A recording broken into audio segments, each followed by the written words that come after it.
오늘 함께 살펴보실 말씀은 예레미야서 13장 1절에서 14절 말씀입니다.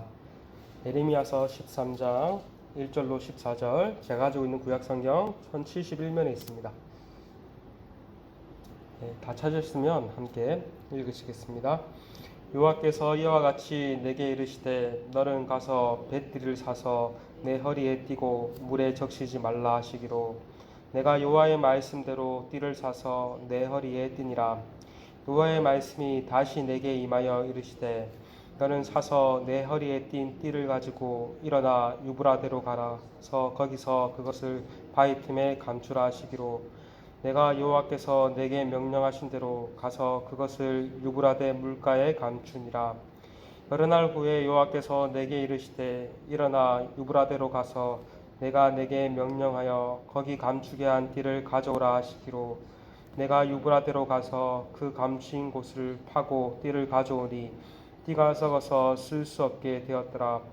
여호와의 말씀이 내게 임하시니라. 이르시되 여호와께서 이와 같이 말씀하시니라. 내가 유다의 교만과 예루살렘의 큰 교만을 이같이 썩게 하리라. 이 악한 백성이 내 말 듣기를 거절하고 그 마음으로 완악한 대로 행하며 다른 신들을 따라 그를 섬기며 그에게 절하니 그들이 이 띠가 쓸 수 없음 같이 되리라. 여호와의 말씀이니라. 띠가 사람의 허리띠에 속한 같이 내가 이스라엘 온 집과 유다 온 집으로 내게 속하게 하여 그들로 내 백성이 되게 하며 내 이름과 명예와 영광이 되게 하려 하였으나 그들이 듣지 아니하였도다. 그러므로 너는 이 말로 그들에게 이르기를 이스라엘의 하나님 여호와의 말씀에 모든 가죽 부대가 포도주로 차리라 하셨다 하라. 그리하면 그들이 내게 이르기를 모든 가죽 부대가 포도주로 찰 줄을 우리가 어찌 알지 못하리요 하리니 너는 다시 그들에게 이르기를 여호와의 말씀에 보라 내가 이 땅의 모든 주민과 다윗의 왕위에 앉은 왕들과 제사장들과 선지자들과 예루살렘 모든 주민으로 잔뜩 취하게 하고 또 그들로 피차 충돌하게 하여 상하게 하되 부자 사이에도 그렇게 할 것이라. 내가 그들을 불쌍히 여기지 아니하며 사랑하지 아니하며 아끼지 아니하고 멸하리라 하셨다 하라. 여호와의 말씀이니라. 7월이 끝나고 또 이렇게 8월이 시작되었습니다.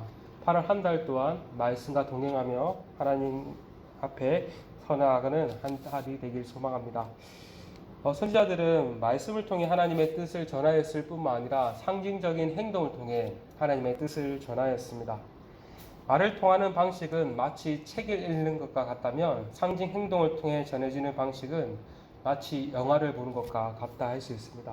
보다 더 생생하게 하나님께서 뜻을 알리신 것입니다.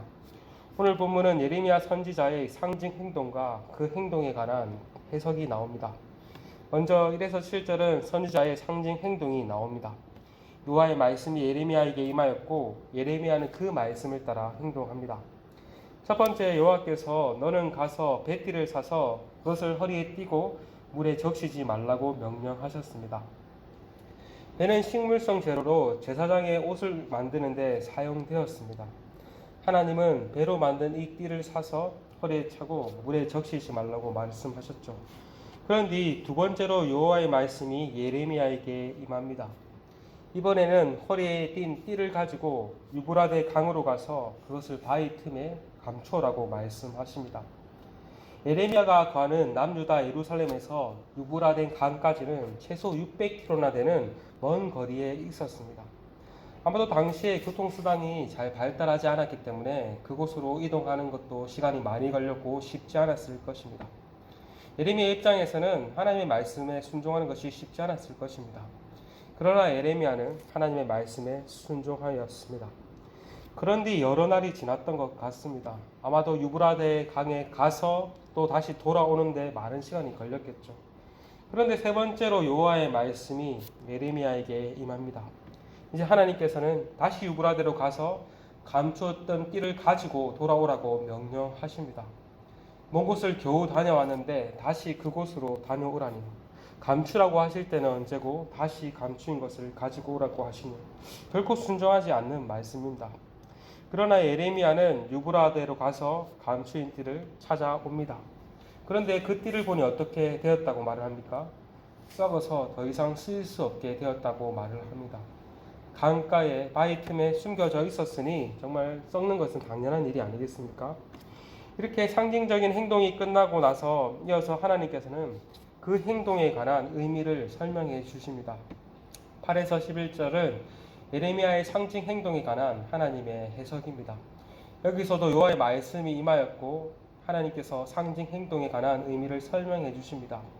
9절에 가장 먼저 내가 유다의 교만과 예루살렘의 큰 교만을 이같이 썩게 하리라고 선언하십니다. 예레미야가 허리에 띈 배띠는 유다 백성들을 상징했습니다. 11절에서 말하고 있듯 띠가 사람의 허리에 속한 같이 하나님께서 온 이스라엘과 온 유다를 하나님께 속한 하나님의 백성으로 삼으셨습니다. 그러나 그들은 하나님을 떠났죠. 선지자를 통해서 전해지는 하나님의 말씀을 듣지 아니하였고 자신들의 마음의 완악함을 따라 행동했다라고 말을 합니다. 이것이 그들의 교만이었던 것입니다. 하나님은 유다의 교만함을 지적하시며 그들이 하나님의 말씀을 듣기를 거절했다, 듣지 않았다고 말을 합니다. 여기서 듣다라는 동사를 히브리어로 샤마라고 하는데 구약 성경에 크게 두 가지의 의미로 번역됩니다. 하나는 듣다이고 하나는 순종하다입니다. 듣는 것도 그냥 듣는 것이 아니라 자세히 주의를 기울여 듣다입니다. 이것은 무엇을 의미합니까? 잘 듣는 것과 순종하는 것은 하나라는 말입니다. 그러나 유다는 이 일에 실패하였습니다. 하나님께서 끊임없이 선지자를 통해서 내 말을 들으라라고 말씀하셨지만 그들은 하나님의 말씀에 귀 기울여 듣는데 실패하였습니다. 그러니 자연스럽게 하나님의 뜻을 따라 사는 것도 실패할 수밖에 없었습니다. 이것이야말로 그들의 교만함이었던 것입니다. 12에서 14절은 교만한 유다를 향한 하나님의 심판의 메시지가 선언됩니다. 하나님께서 그들을 향해 가죽 부대를 포도주로 차리라 라고 말씀하시며 심판이 임박했음을 경고하십니다. 근데 이 백성들은 가죽 부대가 포도주로 차는 것은 자신들도 다 안다라고 뻔뻔하게 교만하게 말을 합니다. 본래 포도주는 잔치에 없어서 안 되는 기쁨을 상징했습니다. 하나님께서 주시는 복됨을 상징했습니다. 그러나 그 기쁨의 상징인 포도주가 심판의 도구로 변합니다.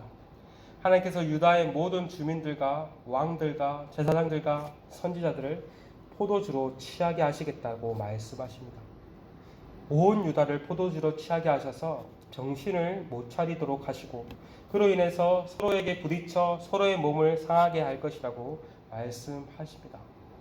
유다에 이러한 혼란을 주시겠다는 말씀이죠. 스스로 망하게 하겠다는 말씀이죠. 이것이 교만에 취해 있는 유다가 당하게 될 심판이라는 것입니다. 하나님은 유다를 더 이상 불쌍히 여기지 아니하며 사랑하지도 아니하고 멸하시겠다고 말씀하십니다. 기독교 작가 C.S. 루이스는 교만은 영적인 암이라고 말하였고 살인, 간음보다 더 심각한 죄가 있는데 그것이 바로 교만이라고 말하였습니다. 첫사람 아담도 선악과를 따먹지 말라는 하나님의 말씀을 거부하고 하나님처럼 되고자 하는 그 교만 때문에 타락하였고 바벨탑을 쌓던 사람들도 생육하고 번성하고 땅에 충만하는 하나님의 말씀에 불순종한 채 자신의 이름을 내고자 하는 교만함 때문에 흩어졌습니다. 이스라엘과 유다 또한 마찬가지였습니다. 하나님께서 주신 땅에서 하나님의 말씀을 따라 복받아야 할 그 백성들이 하나님의 말씀을 거부했습니다. 하나님의 말씀을 잘 듣지 않았고 다른 신들을 섬기며 살았습니다. 그들의 죄의 뿌리 가운데 교만이 자리 잡고 있었기 때문입니다. 이처럼 교만한 사람은 하나님의 말씀을 주의 깊게 듣지 않습니다. 잘 듣지 않으니 순종할 수도 없습니다. 하나님의 말씀을 거부하고 자신의 완악한 마음을 따라 살아갑니다. 하나님의 말씀이 아니라 자신의 뜻대로 살아가는 것이죠. 이것이 바로 교만인 것입니다. 오늘 이 말씀을 통해서 우리 안에는 이러한 교만함이 없는지 한번 점검해 보길 소망합니다. 그래서 하나님께서 또 오늘도 말씀으로 우리를 붙드실 때 또 그 하나님의 말씀을 따라 우리께 살아가는 은혜가 있기를 간절히 소망합니다. 8월 한 달도 하나님의 말씀을 따라 살아감으로써 하나님께서 주시는 큰 은혜의 복들을 누리며 살아가는 우리 모두가 되시길 소망합니다. 시간 함께 말씀을 붙잡고 기도했으면 좋겠습니다. 오늘 좀 이 말씀을 통해서 우리 자신을 점검하게 하시고 오늘도 하나님 주신 말씀을 귀 기울여 잘 듣게 하시고 내 뜻이 아닌 하나님의 뜻을 따라 순복하는 은혜가 있기를 기도했으면 좋겠습니다. 우리 공동체를 위해서도 계속해서 기도합시다. 공동체에서 계속해서 바른 하나님의 말씀이 선언되게 하여 주시고 또 온 주의 공동체원들이 하나님의 뜻을 듣기를 힘쓰며 또 하나님의 말씀을 따라 살아갈 수 있기를 힘쓸 수 있는 그러한 공동체가 될 수 있도록 하나님 은혜를 허락해 달라고 이 시간 함께 기도하시며 나아가시겠습니다. 함께 기도하시겠습니다.